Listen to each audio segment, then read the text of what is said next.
The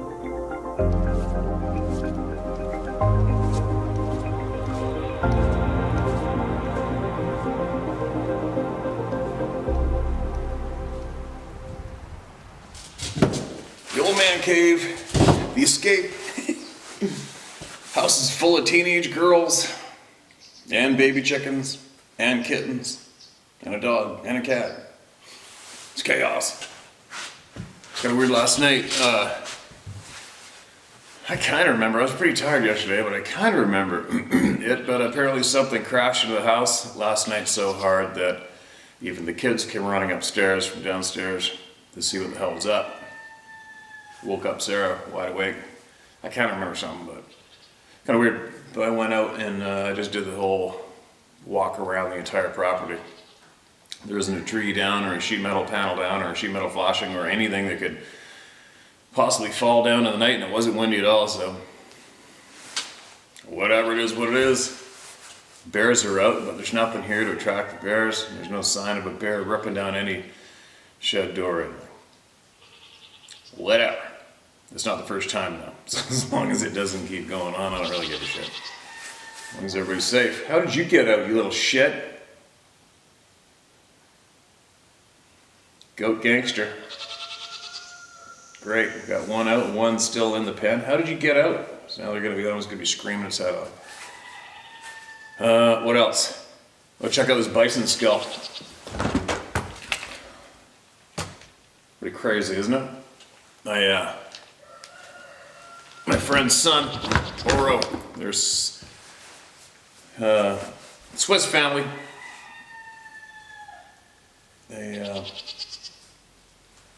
I spent the day with him a few days ago when I ran up north, and he gave me one of these skulls to bring home for the man cave. It's kind of cool.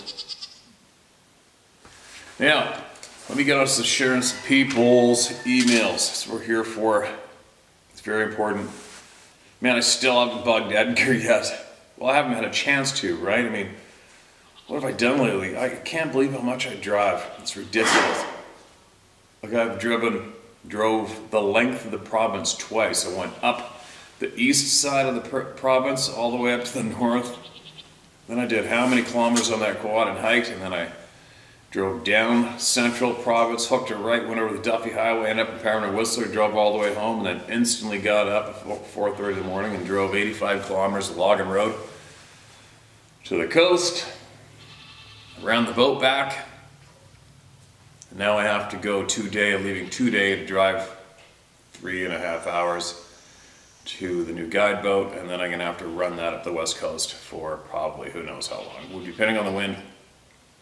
Hopefully I make it one go, 4 hours or something. Fly it out if it's good, if the weather's good. If not, I have to duck into a cove and split up the trip. We'll see what happens. But I just haven't had time.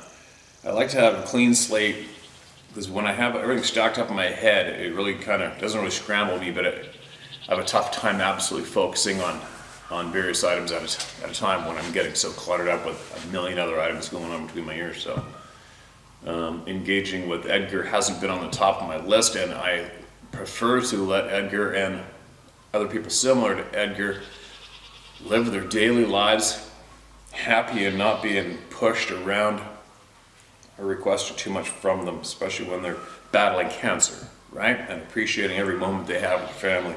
So whatever moments they give us is very appreciated. But I will get on them in a little bit and see what's up with the sharing of the colleagues of the scientists, right?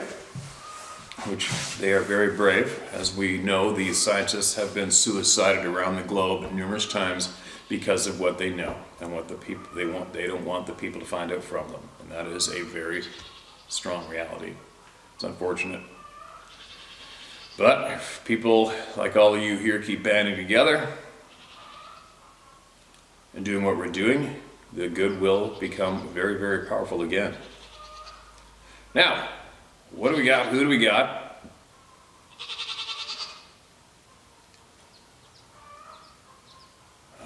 Okay, this is a different, wow, there's all sorts of, all right, what's this? This is gonna be interesting. Marked as red. The title is Steve, Mine, and Those I Know, Stories Shared in First Person. Go ahead and use my name, Mike from Texas. And that's his title, A Bad Taste in My Mouth. I was thinking of making a career out of the Army for a while in my life. Thought I'd perhaps get to officer school, pick up a degree with the GI Bill, and decide from that point how I'd proceed. I was stationed at Fort Sill in northeastern Oklahoma. There's a lot of wilderness out there, so naturally there was a lot of troop maneuvers and night missions. We trained to learn reconnaissance missions and battlefield maneuvers all the time. This was before military was using UAVs, so most of our observations were made with binoculars, infrared scopes, or thermal imaging at night.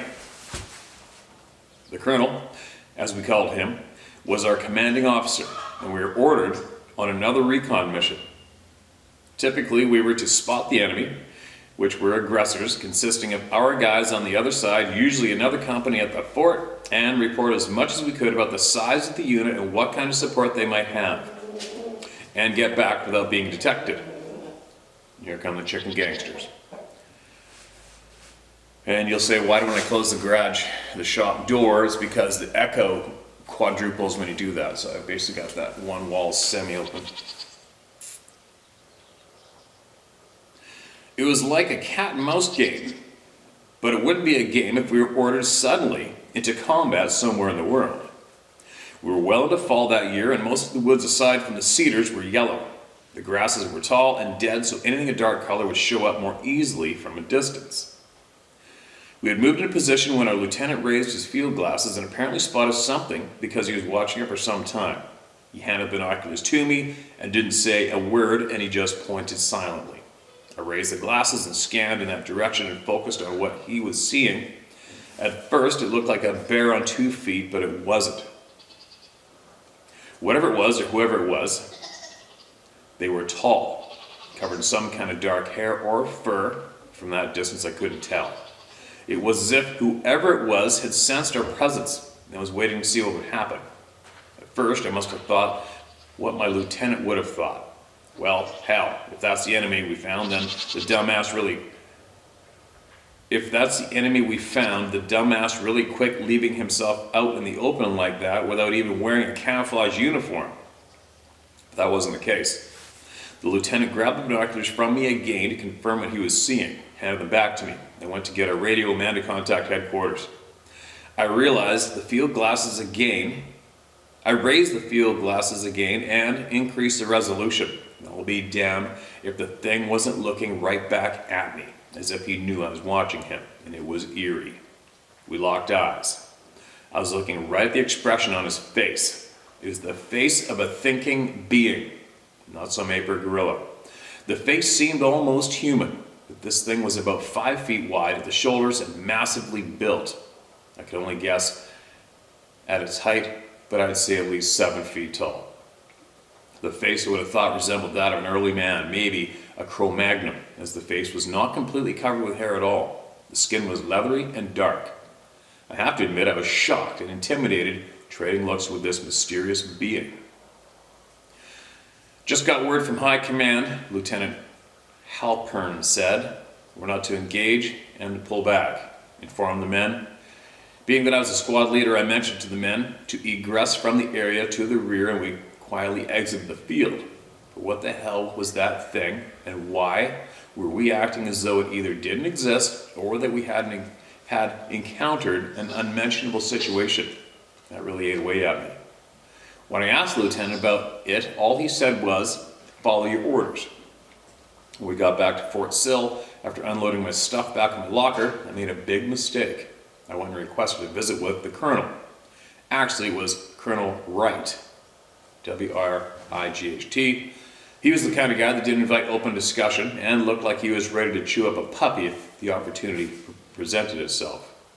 I entered his office and he quickly barked, "At ease, Corporal, what do you want?" "Sir, out on maneuvers today, we encountered something unusual, and I don't understand, sir." "You're not supposed to understand, son. You are to follow your orders, and you are not to speak of this to anyone, not even your grandma. You copy, soldier? Or I'll bust you down in rank so fast I'll make your head spin, and you'll be on KP duty for weeks. Got that?" "Yes, sir," I shouted back, saluted, and clicked my heels. "Dismissed." The colonel snorted as if he'd been talking to a dog. Well, I considered becoming a junior officer through the warrant program for the sake of the pay. There's nothing to go back to in my little town, but mom and dad were job scarce, so I had to reconsider. That incident left a bad taste in my mouth after being in the US Army, having to worry about who I might slip up and talk to, and having to get back to whoever was implementing the truth embargo. I had an option in the coming weeks to enlist further for a career or apply for a discharge. I applied for the discharge. Normally when you served a number of years, they assume you're wanting to make a career as a non-commissioned officer or to attend officer training school and become a commissioned officer. So they bring you in for a conference and your commanding officer blows smoke up your ass, makes you feel good about yourself, and urges you to sign up for more years. They didn't do that with me. It was as if I'd washed out or something. I hadn't even done anything bad or been busted for any offenses in all my time in the Army, and yet they really, really wanted to get rid of me. So, I accommodated them. I wish I'd never seen that damn thing. It only caused me trouble. And all because I wanted to find out what was going on. Now, I know that everything is not as it seems, and how it can change your life forever. Ain't that a fact? These pictures that you included, I don't know where you acquired them from. Obviously, it's some kind of artwork from somebody you must have commissioned for the story, possibly. I don't know. But anyway, I appreciate your input, man. And I don't know if you spoke to anybody else during your short stint there or not, your fellow man who may have been aware of these things or not. But if you've been listening to this channel for any length of time, you know that you're not alone. We've had numerous military people email in basically almost the exact same story. Not the exact same, but the same scenario, right? And you're right, it changes a life forever. That's why we say, welcome to the club of no return. There's no way out. There's no way out. Gotcha. You're in. All right, what's this one? Florida, Georgia, Sabe. Hello, Steve. Love what you're doing. Gave me some answers to some of my questions. I had a few encounters with these beings in 1999. Uh-oh, we have no periods or commas, so bear with me. I got 16 acres on the St. Mary's River, the Florida-Georgia line. 1 mile on the other side of the river is the Okefenokee Swamp. Been there. We were clearing my land in '99. Me and a buddy of mine, his 2 sons and my son. It was about midnight, and my American Bulldog started raising Cain and stayed right by my side. Normally he goes after something when he sees it or smells it. So anyway, he's raising Cain, and all of a sudden the hair on my neck and my arm stood up. Okay, don't forget, there isn't one period and there isn't one comma, and it's a long one, and it's not in paragraphs, okay, you guys? So I apologize ahead of time if I sound like an idiot reading this one. Suddenly, the hair on my neck and arm stood up. I looked over at my buddy, and he said the same thing. So we thought a bear or a panther or something was coming up the hill. Well, it made me draw my gun, and I told my buddy I was going to shoot whatever it was. I had an uneasy feeling. We had the kids turn the lights on to the truck, but we never saw nothing. Okay, now in 2005, I was sitting on my front porch when I heard a woman screaming very loudly. And I walked the hill and walked halfway down, and then I had a gut feeling that I should not go down there, so I went back to the house The next night, sitting on the porch about midnight, and I hear a baby crying down behind the house, which we call no man's land. I'm wondering what a baby would be doing down there. So I walked to the hill, listened for a little bit, started down the hill, and had this gut feeling. Stopped. And had this gut feeling. Stopped, went back to the house, asked the elders at the store the next morning. They told me it was panthers and cubs. So I kind of dismissed it. Until I saw your videos now, December 22nd. I put me up a trail camera, and guess what? Got me a picture of a sabe. I'm going to try and email it to you so that the people out there can see, appreciate all you do, and catch some of those iron heads for me. Quoting nothing will keep me out of the woods. All right, there is a dark picture of something again, right? All right, man, there you go. Florida. The amount of shit that goes on in that state is ridiculous. I wonder what the top states are, in a way, right? Florida, Oklahoma, Michigan, Texas, eastern Texas, I guess. Florida, I remember cruising through that forest, or whatever you call it, jungle, and it seemed like jungle to me in Florida, and I was thinking about these things nonstop as we were going through the jungle in the pitch black, trying to find turkey for the sun up. All right, here's another one. Thanks for sending that in, man. You realize you're gonna get shit on for sending that picture, right? Because it basically has, if for anybody, an innocent person to look at a picture, it's got nothing that resembles anything on it, right? It's speaking honest truth. But here you are, people. I shared it. Here's another email titled "The Whole Truth." You want the truth, the whole truth, and nothing but the truth? But you got it. All right, here we go.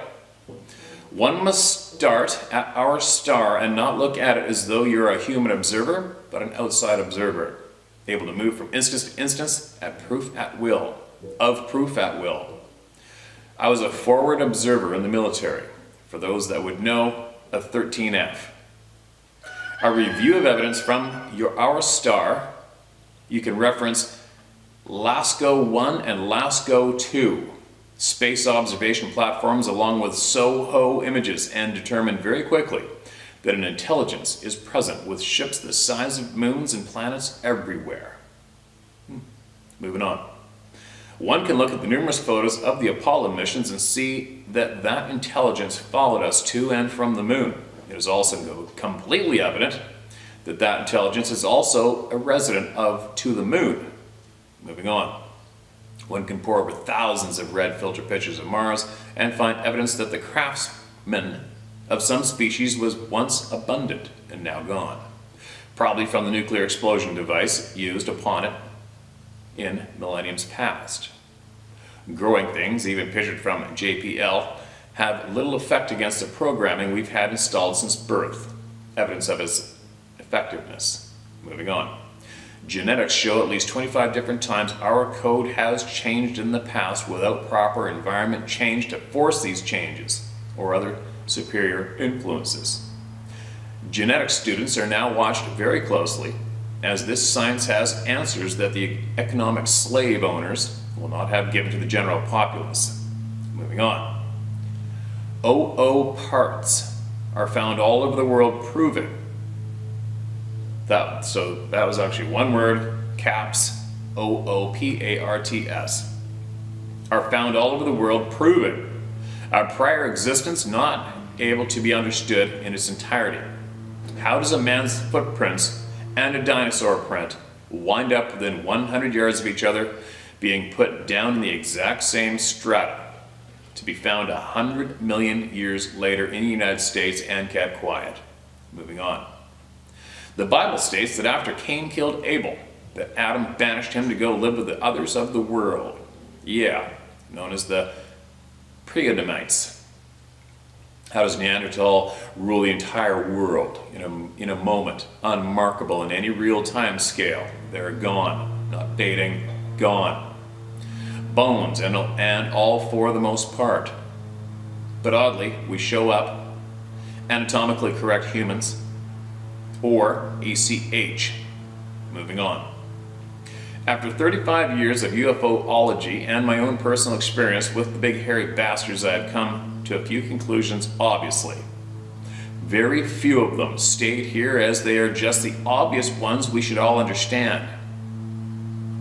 I'll now cover said hairy bastards. Moving on. Here's the truth. Excuse me. We are and always have been a partial creation of Bigfoot or Sasquatch, take your preference. After "no way" subsides in your knee-jerk reaction, created by your programming, I hope you will recount these statements in your own mind and examine them for decades, as I have done. All real evidence shows that they have been here for at least as long as we have, if one does not let programming interfere with your knowledge uptake. Moving on. I'll cover something here in case you actually read this aloud to all the kind folks. Genetics is the reason they are and always have been with us. To what final end? we cannot see, but obvious reasons appear at the first notion of contemplation of this subject. It also, therefore, in easy concordance to conclude the same level of involvement with the precursor species or probable species as DNA evidence is provided. From 5 miles above the Earth, just 5, one sees nothing but green. Until a full orbit, it's nothing but blue and green and shades of brown. It is completely reasonable to expect ground-based installations, and they're never just one, right? So, what happens when humans get too close to an entrance or the guard catches them? There's also most assuredly a sampling program of the herd subjects, among all with maybe special interest in certain groups, conditions, endowments, or abilities. And finally, as there is so much that pertains to us, Bigfoot, aliens, and it all, but I have to deal with a subject that just drives a lightning bolt through me. Mind speak, for F's sakes. As a ufologist, I think I had come to the realization that aliens, real aliens that is, speak with their minds to you, always. Only a hybrid with enough of what seems to be a human in them can make sounds. They occasionally do, but as a rule, it's mind speak. That was around 1988. So, last I also began to understand my own experience and ufology at the same time. It was completely clear to me. And that's what is happening when someone said it spoke in my mind. I always knew how, but I was under the impression that it was a given. They just had it from birth. But no. It's learned that this mind speak is taught along with other disturbing gifts, teaching children with toys of light how to effect change with their minds, showing how powerful everyone's mind really is. And then it came from a researcher and professor, wrote probably his life's last work, in which he details how people who have ongoing relation with the aliens can acquire, although temporarily, an ability to hear everyone's thoughts around them. That it persists in a week in some cases, causing people to take time off from work because of mental overload. As you can imagine, you really don't want to know what everyone around you is thinking. But there it was, a eureka moment waiting to be discovered.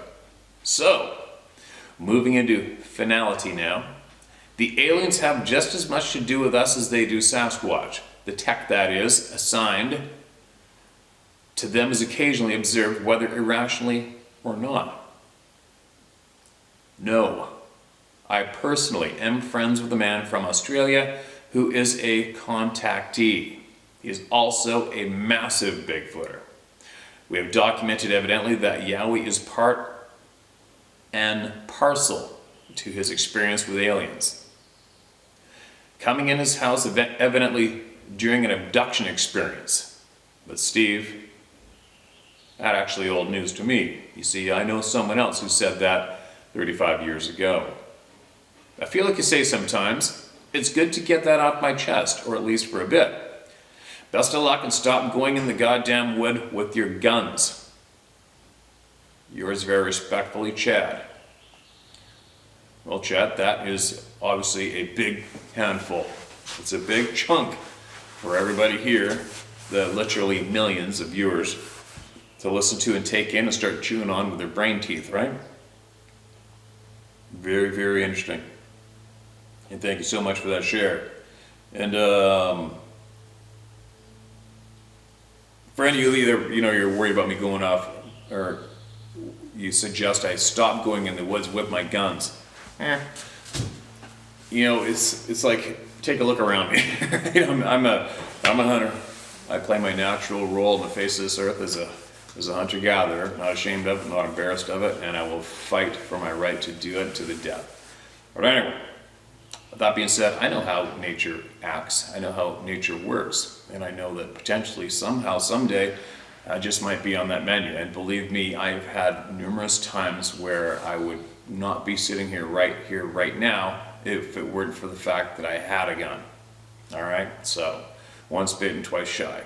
Me packing a gun in the woods today is no different than me packing a pocket knife or a lighter or whatever, packing the spare tire in the truck. You just do it, right? It's like brushing your teeth in the morning. You don't have to announce it, you don't have to brag about it, you just do it and you don't even think about it. But anyway, and so as well as you understand too, Chad, I'm not looking for a relationship with these things myself. I'm just not. I'm good to coexist, and I'm good to leave them alone as long as they leave me alone. I have enough passions in this world to keep me happy and active, and goals to keep me happy and active, but I have been forced to accept the fact that this shit's going on. And I also have made the choice, which I have, is to either continue pursuing my passions or tuck my tail and hide and never go out there again, which that is not an option. So, knowing that, Chad, that is basically probably 90% of my fuel here is to help like-minded people that have had this reality slapped in their face, right? It's me to get the word out, get everybody encouraged, get everybody up to speed with as much knowledge as we can. And if you decide you want to pursue these topics to the absolute source, well, you've got that option too. And definitely we can give you a bit of a head start with all these people sharing their knowledge, right? But for me, I'm good. Do I want to know the truth? Yeah. But I am also as well possibly I am more motivated to out the lying bastards who hide this and many other realities from us. That's a big, big motivation of mine. I could definitely get into fighting for that full time, I believe. That's how passionate I am about that and those pricks. But anyway, I'm babbling. I'm taking up time with somebody else's voice. You want to share more, Chad? Very, very welcome to share more. There's many, many people here that want to hear more from you and what you have learned and how you learned it, all right? Please do. This is an odd title. Keeping Trees Dry / reply from Rob. Steve, I'd like to thank you for sharing my last email. I truly hope it helped in some way to you and your viewers to understand better this crazy topic of Bigfoot.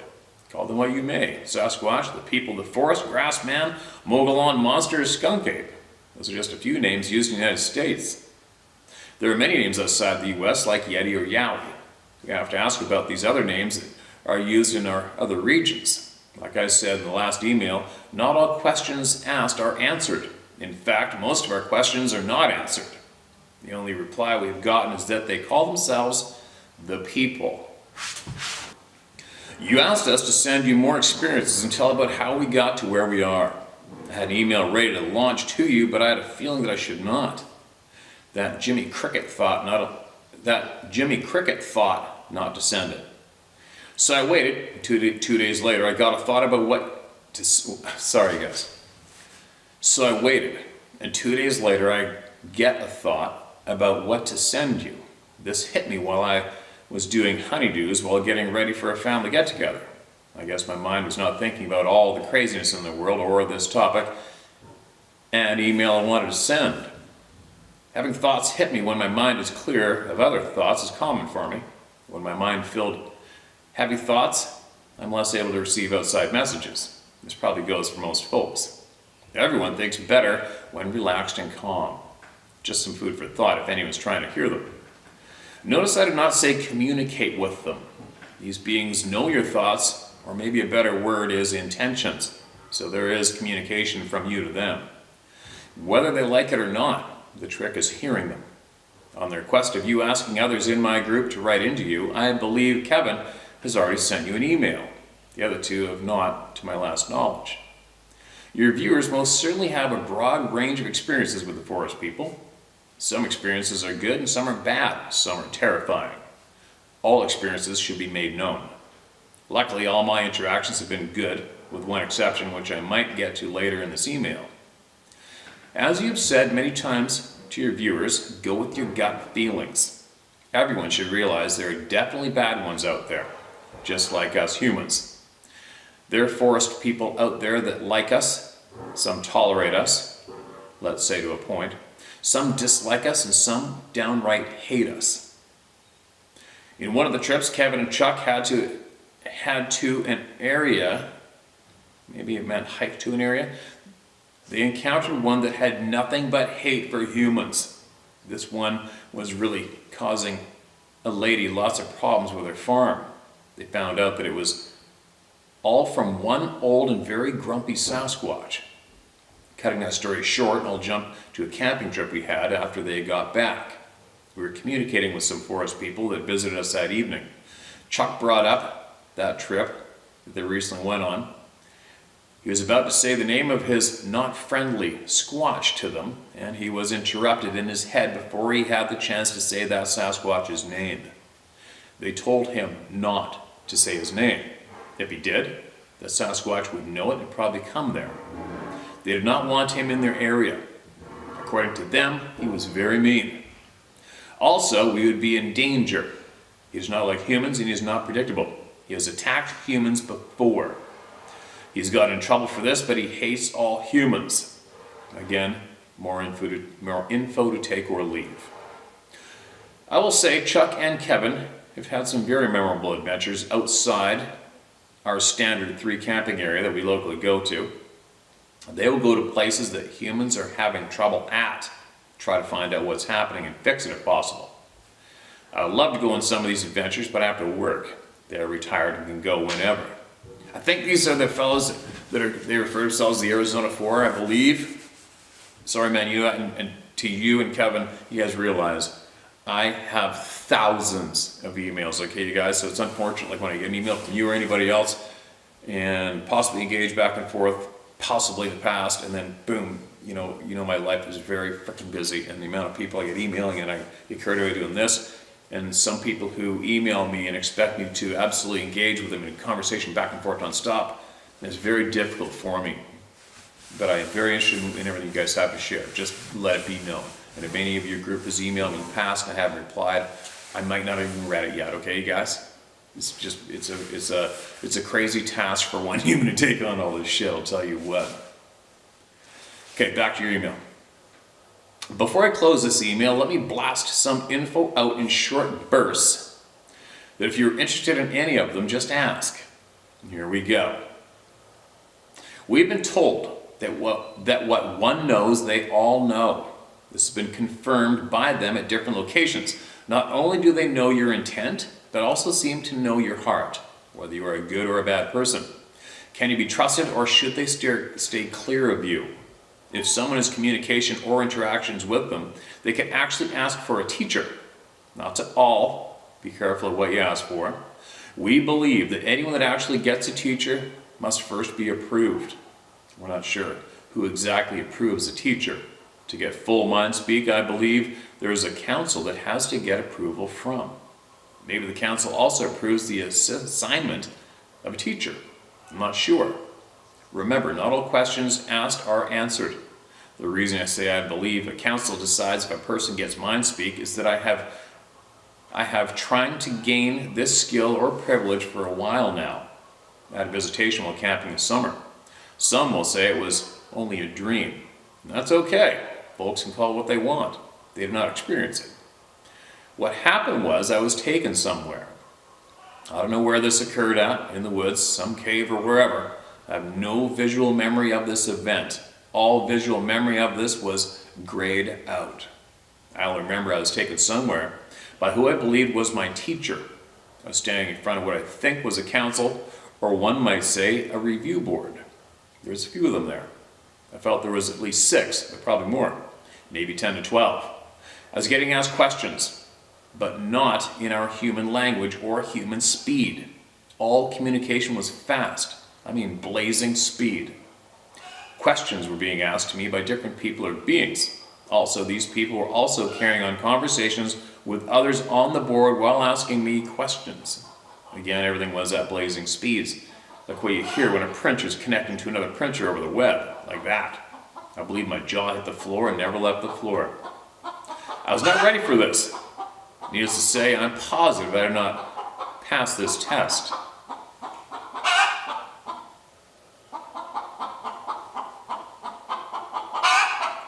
I'm sure I got the not ready verdict. I say the not ready verdict because Kevin told me he had a couple of these events when his teacher brought him to a council. His ability to remember his events is far better than mine. These events we both had we had really overlay very well. Oh yeah, we believe they do see in the higher light spectrum. That is why game cameras don't catch them. It's like a bright beacon to them. A beacon to either stay away or to come up from behind and take care of it in some manner. They are extremely fast. They can leave one footprint in the middle of a snow-covered field. They don't all hate dogs. It really depends on the dog and or that specific forest person. Some like friendly dogs and will pet or play with them if given the chance. They don't like guns or cameras. They don't like being tricked.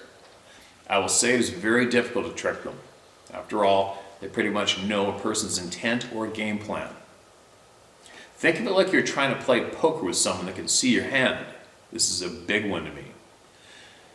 The type of conversation a group of humans are having can either repel or attach these forest people. And last, having a campfire make no difference to them. Campfires only blind us humans. They can see just fine. Full moons and no moon are my least favorite nights. Say it one more time, sorry. Full moons and no moon out are my least favorite nights. Quarter to half moon seems to be the best for seeing any distortions. Some camping nights are slow and some just me in awe. Oh yeah, this is for Dave. We've asked him about missing people. The answer was abrupt. Sharp and well, let's say they do not like that question. Their answer was, we don't do that. If you're pressed on a subject they don't want to talk about, they stop communicating. Sometimes they just leave. So that was that, and we don't bring that up anymore. Well, Steve, I hope this helps. Of course, I got more. Not as much as Kevin or Chuck do. Oh yeah, Chuck. This guy's like a kind old grandpa to the younger forest kids. The younger ones seem to go to more than the rest of us. Many times I've seen the smaller distortions around him. I think it's his kind heart, but maybe he just has powdered donuts with him. LOL. Later, Rob.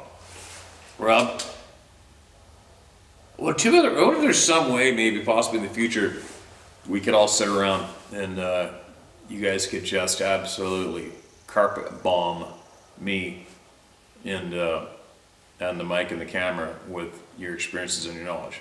I think that'd be really, really interesting, and by the sounds of it, it might take a week, right? And appreciate your message for Dave.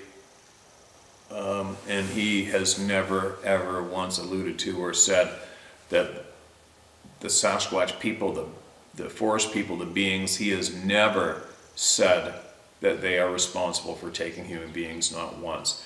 And he has also said, and to me in private, that no researcher has ever gone missing, no person's ever gone missing on a Sasquatch expedition, and to his knowledge, no person's ever been harmed while looking into the Sasquatch topic. So there you go. A lot of people out there try to say that he says Sasquatch are taking people. He hasn't. And do I think Sasquatch are taking people? I don't know. There has, I have a great respect for the First Nations people, and they have said time and time again, through their history, they get very nervous and very cautious when they are around, and they tend to keep the women and children close, if not altogether indoors.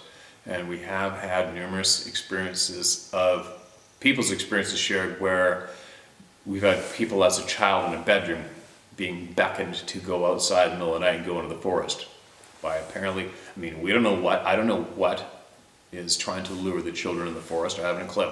I wasn't there, right? But the fact of the matter is, there's something strange using mind speak in the forest trying to lure children out into the forest. But I do know, and I only know because of the overwhelming amount of evidence from people sharing here and sharing to me, is the fact that there's more than just your typical Sasquatch forest people are out there. Whether they're here full time or not, I haven't a clue. I have a feeling probably not.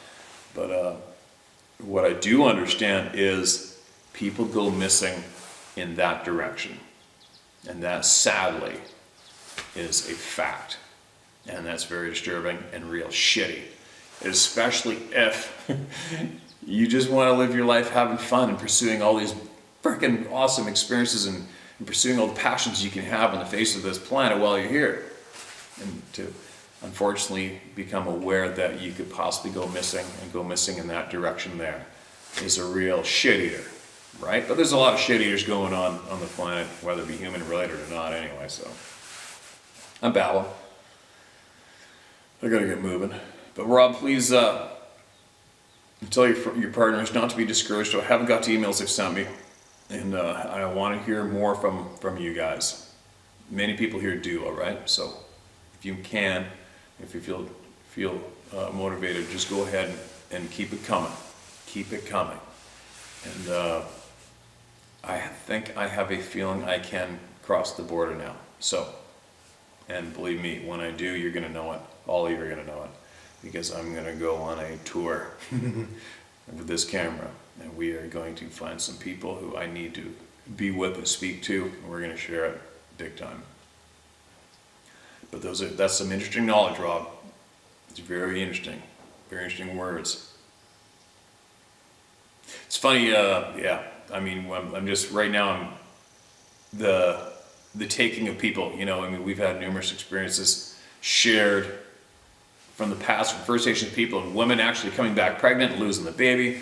We've had children being taken by the hand, but then again, we had numerous experiences of these beings protecting children overnight, giving us some berries or whatever, making sure they're found on the trail later on.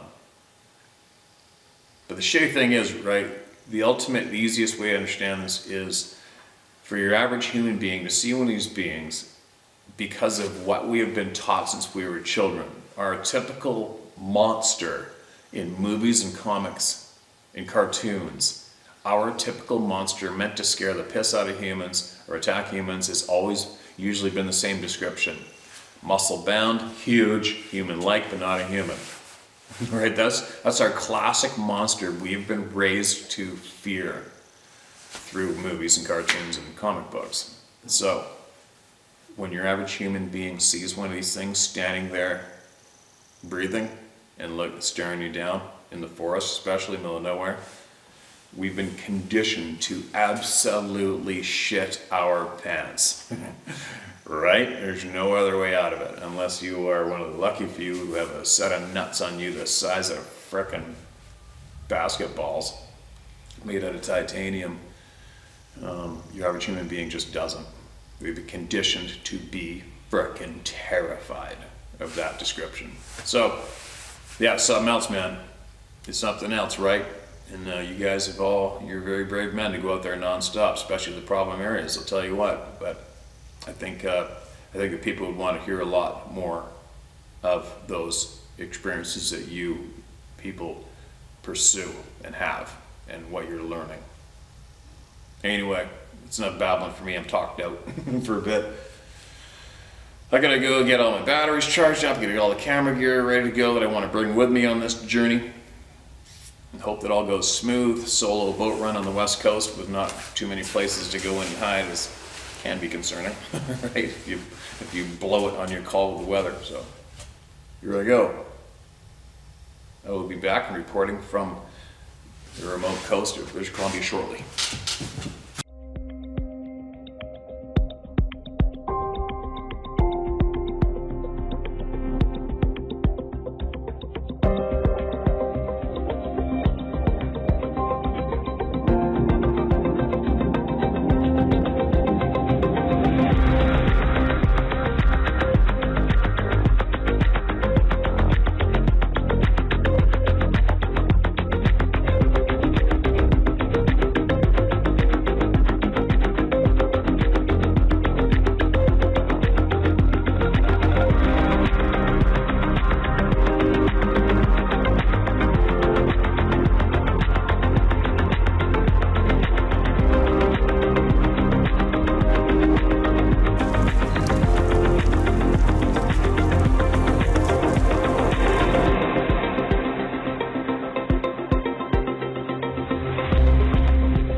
Bye.